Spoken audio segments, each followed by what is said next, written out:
I did that because that is such a huge gap that I could it's your help homework. fill. Yes. Yeah, And yeah, so yeah. so many tourism boards, either like don't want to pay to get that work done. And so that's just like an easy upsell that I can have. It's all about like figuring out what you can provide and what their needs are. I'm a huge believer in over delivering.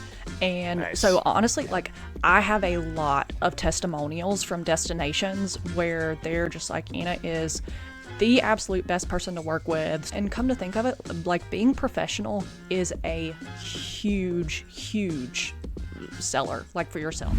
Today we're talking to Anna Cook, who is a renowned travel blogger and UGC creator. The plan with this episode is to dive in and kind of give everybody the best tips in order to partner with tourism boards when it comes to user-generated content, videos, and we were just talking about before podcast, there's a lot of other opportunities with tourism boards as well. So this is going to be one you want to listen to all the way to the end. I can promise you that.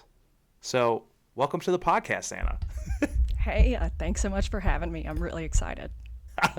Awesome. So we kind of we were talking again before podcast and we were thinking, why don't we start off with Anna's journey? Because it seems to be almost kind of common to mine too, or relatable to mine as well, where you were working a 9 to 5 before, you kind of wanted to do something different. And I'm sure there's probably things that you were thinking in your, that self-limiting beliefs and things like that in your head throughout the time. But then you ended up doing it yourself, going full-time creator. That in what year would that be? 22? Yep, that was 2022. 2022. So could you just back us up, and we'd love to hear your story about how you actually went from 9 to 5 to a creator. Yeah.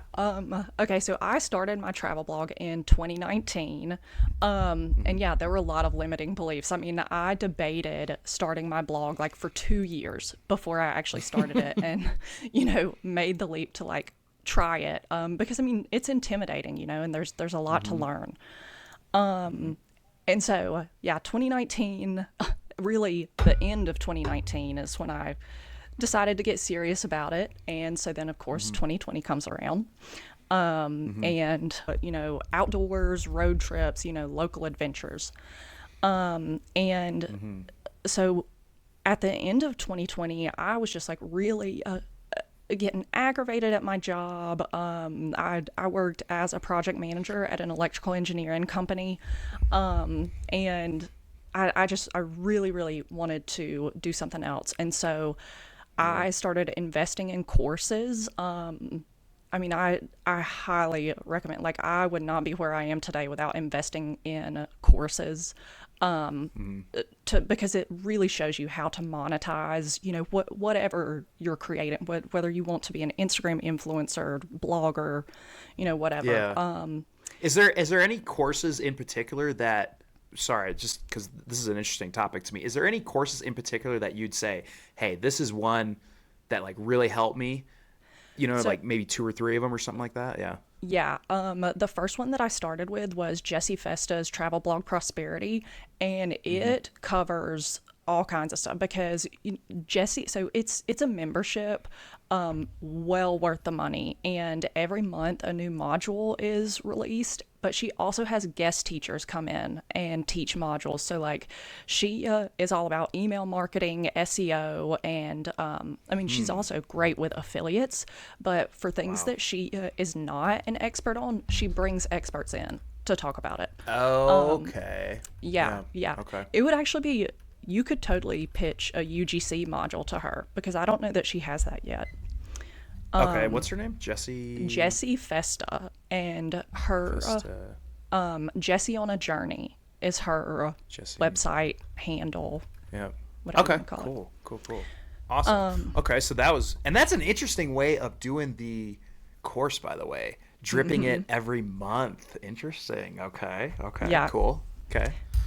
So that one was great, and I was a beta tester for Nina Clapperton's SEO Roadmap course, and it's fantastic. So I mean, if you want to start a blog and, focus on SEO, that's a great one. Yeah. Awesome. Okay. So sorry for getting in the middle of your story there. We'll rewind now. But that was great information. So okay, so you were taking, so you invested in some courses around in 2020 or so, around that area. Okay.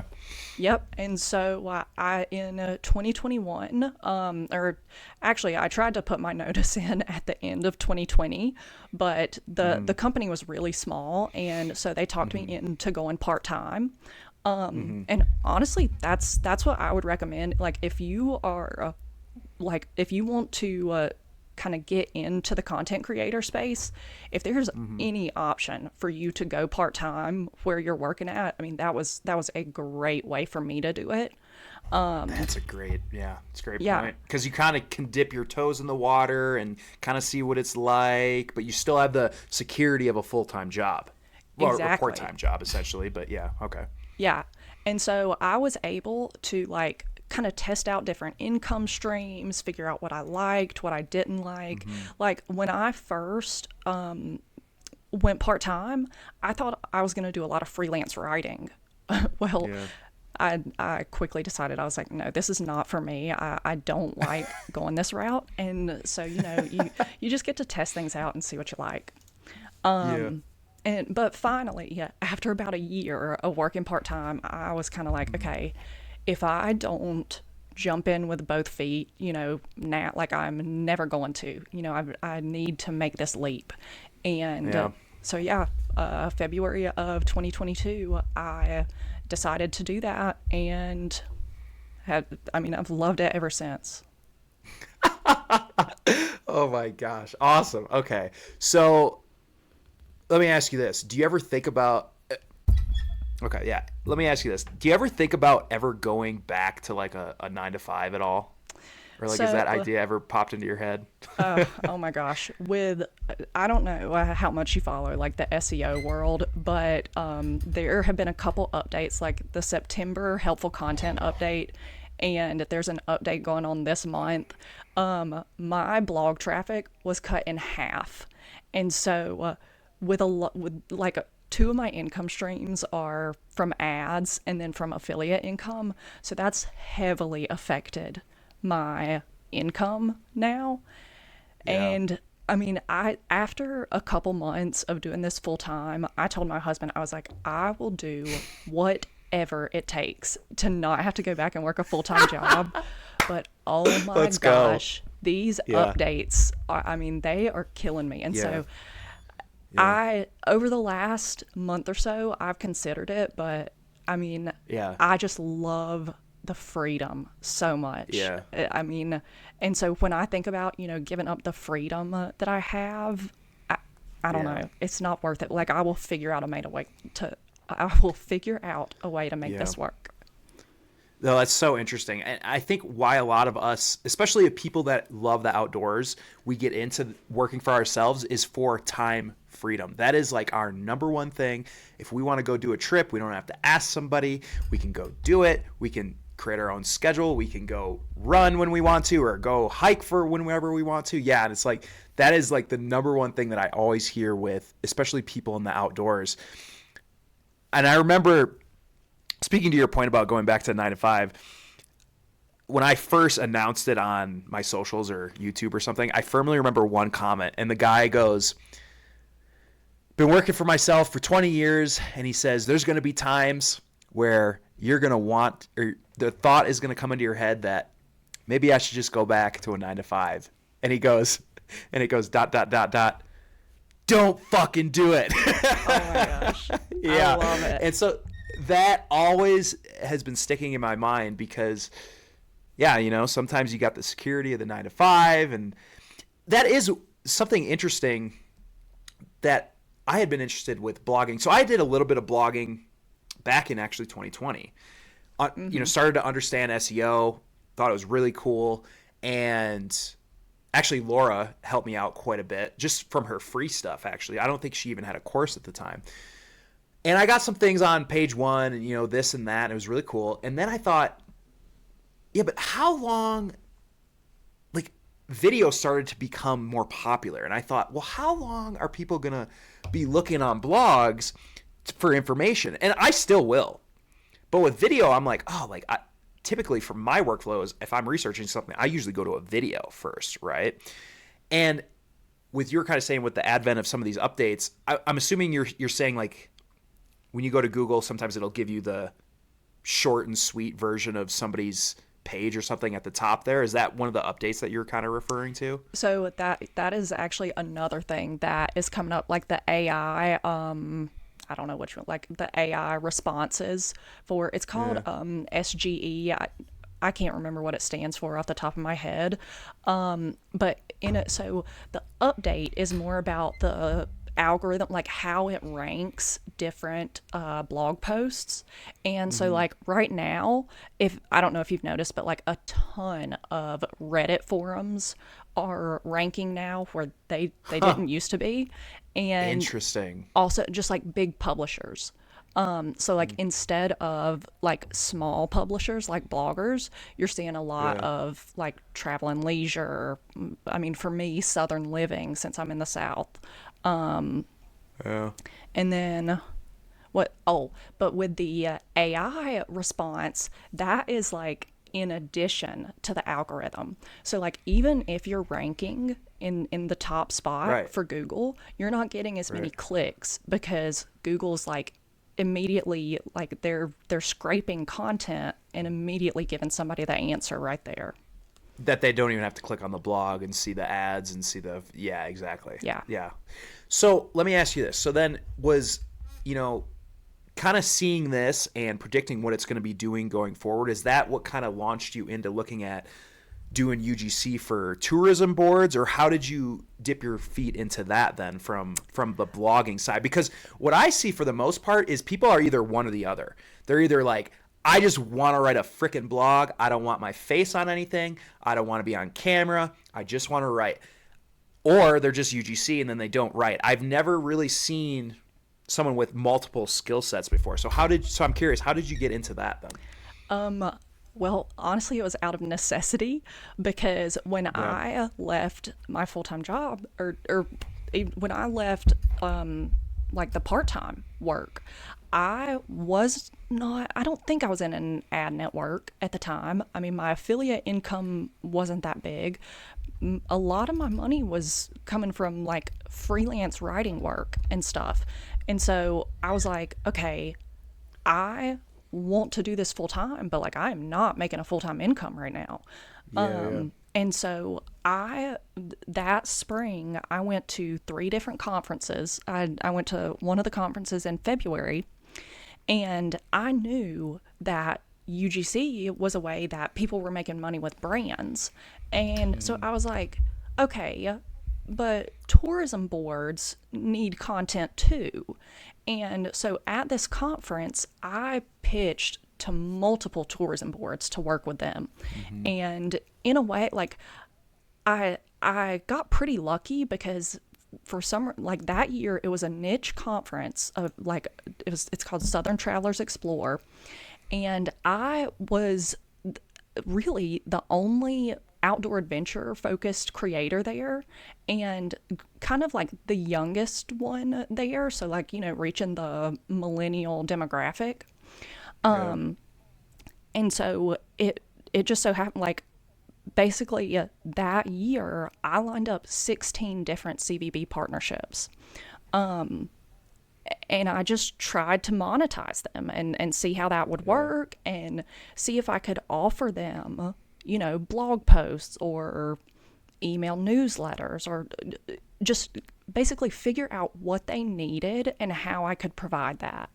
So, like I said, I mean, it was just a necessity, like I needed income and I wanted to figure out, how I could provide something valuable for them. And so that's kind of how I came about doing that. Yeah, absolutely. Absolutely. So well, there you go. You hear it, folks. Conferences, networking is huge, number one, especially if you're going to become a creator. I'm a huge advocate for conferences, and I hear a lot of pushback from creators, but I think the difference is like are you in this for the long run as a business, or are you just like trying to get a couple free trips, you know? Like Yeah. I Good point. knew I knew that I was in this for the long term. I mean, I wanted to create an established business. And so I mean, that's why I went to conferences, because I mean, networking, I believe that like networking is huge. And It is. so yeah, I mean, it's all about who you know. Truly, especially in this industry, Yeah. the creator industry. Yeah, absolutely. Well, great points there. Okay, so I guess then, so from your experience in working with some of these travel or these tourism boards, what types of content seems to resonate the most with tourism boards? What are they interested in? Are they showcasing local culture, local hiking trails, landscapes, activities, like what, or a combination of those elements? I'm just curious, what are they looking for, I guess? So it depends for each one. I mean, I'm assuming like when you work with a brand, you research them, and you Yeah. know when you're going to pitch, you're researching like their marketing messages that they're trying to send, and so I do the same thing with a tourism board. You know, I'm looking at what they're trying to promote, and you know, honestly, of course, like I'm looking for the aligned partnerships, like for my own content. And Yeah, no so kidding. I'm looking for destinations that have like a major outdoor adventure draw. And Yeah. so, you know, that's number one. But number two, you know, just I always, when I'm pitching them, I'm always trying to get them like onto a phone call, and I just ask them, you know, hey, like what are your marketing goals this year? You know, how can I help you reach those goals? And so kind of based on that, that will give me an idea of like the content topics that I can propose to them, and even like if they would be more interested in me creating Instagram reels for them to use, or Yeah. selling them photos, or if they would be more I interested see. in the blog post side of things, like because you Mm, know some destinations, they're very active on their own blog, and you know they love having content creators like provide them content for that, and they sure. don't do anything on social media. Yeah. Some are the opposite and like Yeah. really focus on social media and don't even have a blog. Yeah. Yeah. So it's all about figuring out, okay, where are they active, what skills do you have, what content can you provide for them. Yeah. I mean, I recently got a drone and got my like Part 107 license. Oh, that But was a fun test, wasn't it? oh my gosh. Yeah. I know. I'm like, yeah, let me know everything that an airplane has to go through to land at the frickin' landing zone and this and that. And I cannot believe I passed that test. I got like two wrong or something. I was like 90%? Really? Anyway, Yeah. sorry. No, Yeah, I part mean, 107. Yeah, it's fun. it was honestly crazy though, everything that you have to Oh, it know. was. Yeah. But I did that because that is such a huge gap that I Yeah, could help drone work. fill. Yes. Yeah, And yeah, so yeah. so many tourism boards, you know, either like don't want to pay to get that work done, and so that's just like an easy upsell that I can have. So, yeah, it's all about like figuring out, you know, what you can provide and what their needs are. Now, are you great answer by the way. Are you say you're going on vacation somewhere, right? You're going to Utah. Are you pitching travel boards around there sometimes too if you're traveling somewhere, or are you focusing more on your local destinations?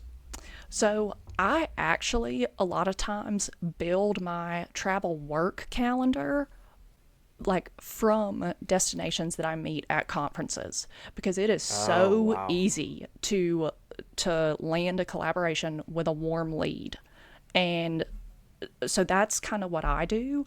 If Hmm. I because I don't know how you are with this, but like when I am traveling like with family, I like I almost have to like totally take my content creator hat off, you know, Yeah, it's because it can get so annoying for them. I mean, I don't mind if my husband's coming with me, like what, you know, whatever, he's used to it by now. Like it's yeah, fine for if sure. I'm gonna For create sure. some content, but like if I'm with, you know, a group of people that I don't want to be, you know, I don't want to be bossing everybody around and like dictating the entire trip. Right. So Right. I try and keep kind of my leisure travel and work travel separate, if that makes sense. Good for you. Yeah. Good for you. I haven't figured out that balance yet. But It's tough. It is tough. yeah. But yeah, I've recently started diving into like trying to develop relationships with local tourism boards. And I mean, that's honestly gone really well. I think I started Yeah. reaching out to them at the first of this year, and 3 out of the 4 local tourism boards, you know, have gotten back to me, and I'm working with 2 of them right now, and have a Okay. meeting with one of them coming up. So Now, is that like a okay, for example, the town that I live in, their tourism board would be Visit Laramie, and I've done some collabs with them. But then there's also Visit Wyoming, or there would be Visit Cheyenne, which is just down the street or something like that. Are you finding better luck partnering with like an entire state, or is it town wise, county wise? What's it look like? it's definitely town wise for right Okay, now. good to know.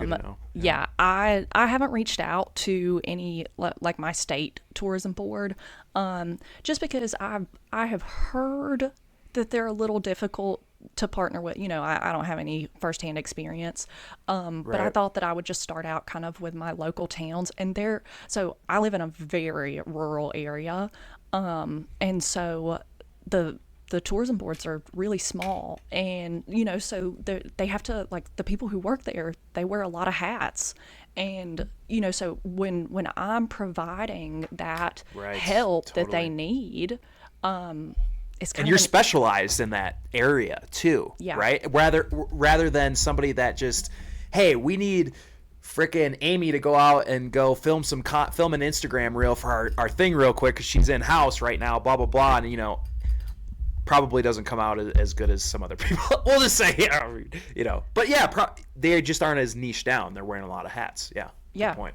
yeah, exactly. And so, I mean, that's worked out really well for me to focus on the smaller tourism boards that, you know, could just use some help to get the content.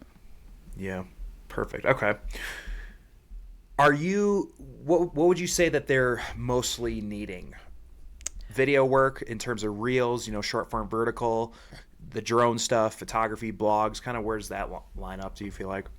So, again, depends on the tourism board. You know, for some of them, they want email newsletters. I Like tend you to write the newsletter for Yes. them, for Yep. their email list. for their email list. Yes. Interesting. Okay. Yeah. Okay. But the one thing I would say with the email newsletter, it is a little bit tricky because everyone is different in how they think an email newsletter should be written and be formatted, you know? Sure. So that can be tricky.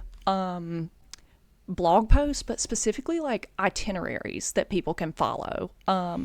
So like one thing that I've pitched is like doing a blog post itinerary, and like with that creating a PDF itinerary in Canva. And so like people can download, you know, the printable I love that. PDF. And yeah, and so I mean it just like makes a really good upsell. Yeah. What else? Oh, Reels have done well but like I said, for CVBs that are already active on social media. Yeah.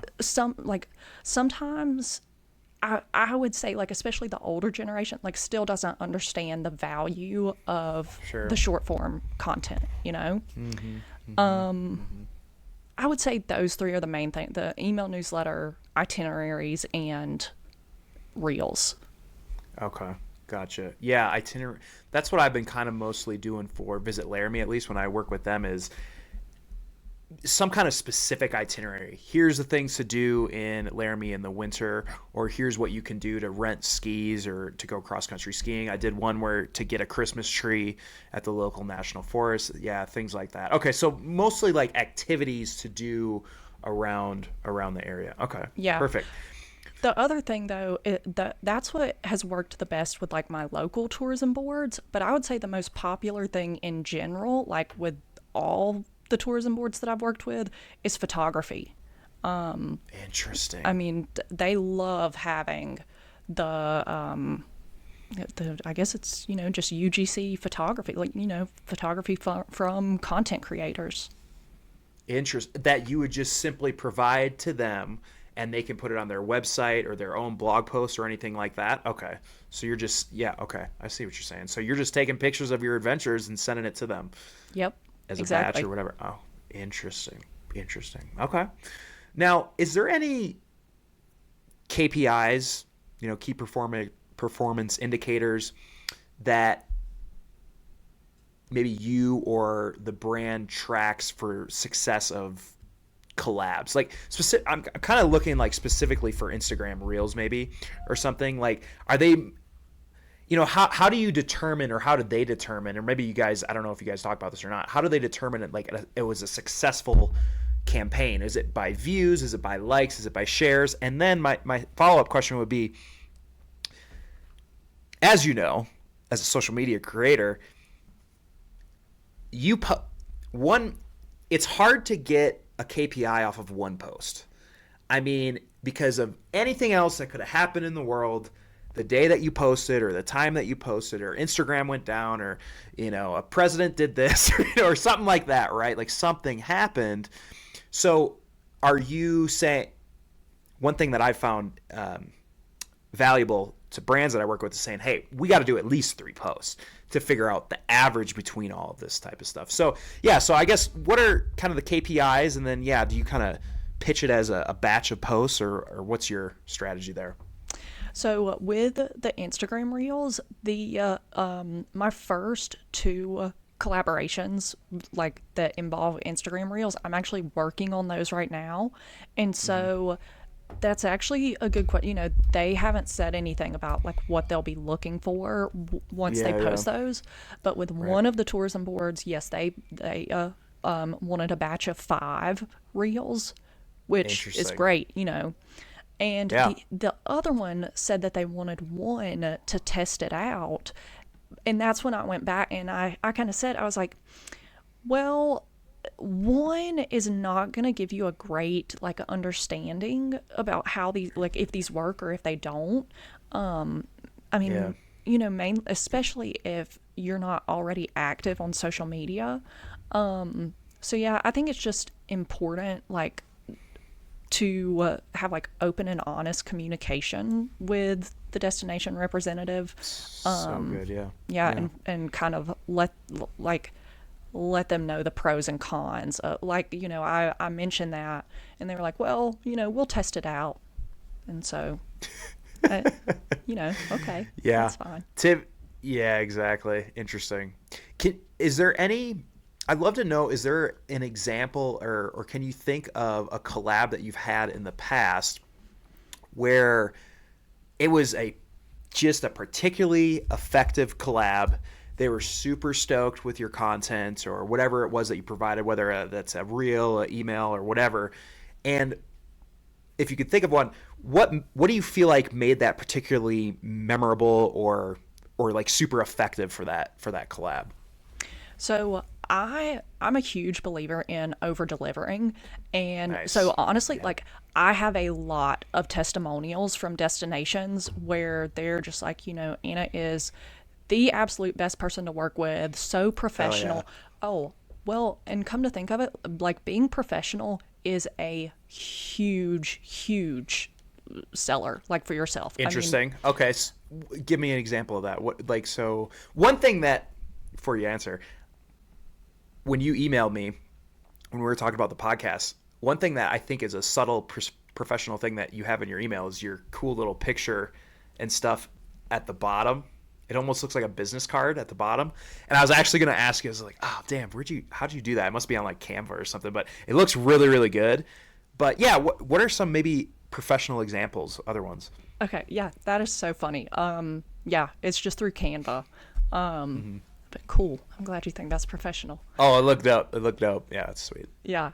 I would honestly say like, and it's hard for me to think because like a lot of these are just like second nature to me, I guess, like coming Yeah, I from get the what you're saying. corporate world. Like, Exactly. I mean, honestly, just like prompt communication, really focusing on like I've heard from a lot of destinations that some creators can be like very entitled and Right. just like me focused, like, you know, I want this and I want that, which I don't know. I won't get into that. But that's just what I've No heard. comment. Yeah. Yeah.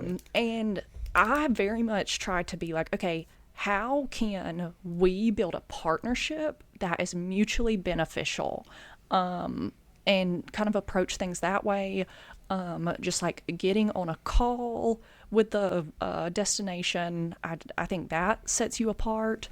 And then, like, when you're working together, just being on time, showing up. That's mostly for like No you know, kidding. the press trips Yeah. and stuff.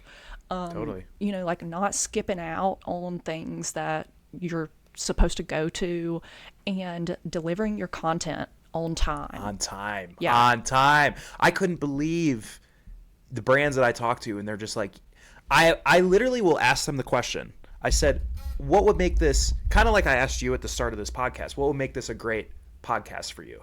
But I'll ask them, I'll say, what would make this a great partnership for you? And they'll be like, well, just delivering content on time. And I'm thinking, well, that's a no-brainer. I mean, and Yeah. I'll kind of question them on that, and they'll be like, yeah, like you wouldn't believe what people will try to do. And I heard a podcast once where they were talking about people becoming creators, but a lot of times the most successful creators are ones that have had a 9 to 5 actually prior to being a creator, because they know what it takes to work for somebody and to make themselves look professional, show up every single day, show up on time, right? And you kind of form that habit.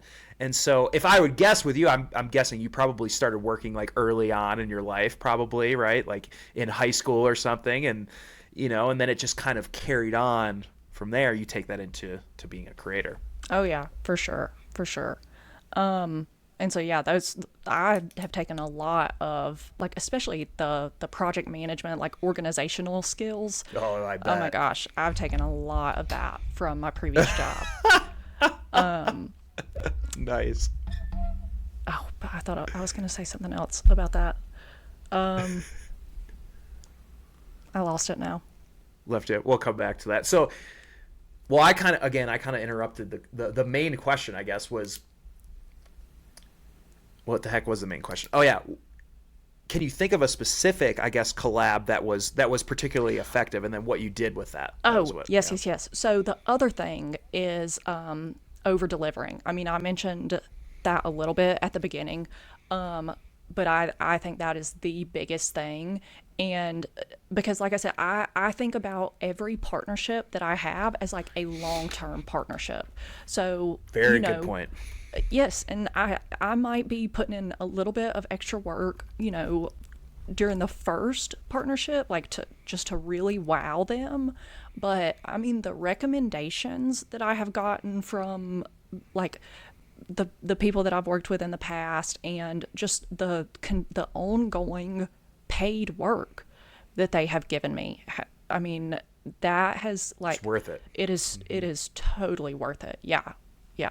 So, What are some over delivery examples that are like easy things for people that might be to sprinkle on a collab?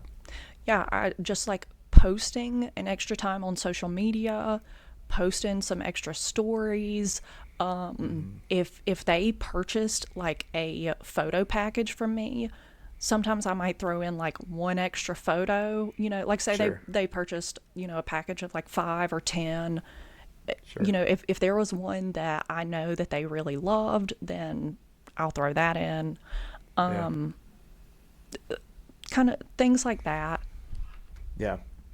That's exactly mostly what I do is video work, right? And so sometimes I'll either do a screen grab of something and use it as a photo for them extra, or obviously I'll just actually take photos and just say, hey, as a gift, by the way, I love the collab. Here's a drive folder of some extra type of stuff that you guys might want to use. And you're totally right. I mean, that goes a long way, because I think a lot of people, when they collab, is they're looking at that one-time deal.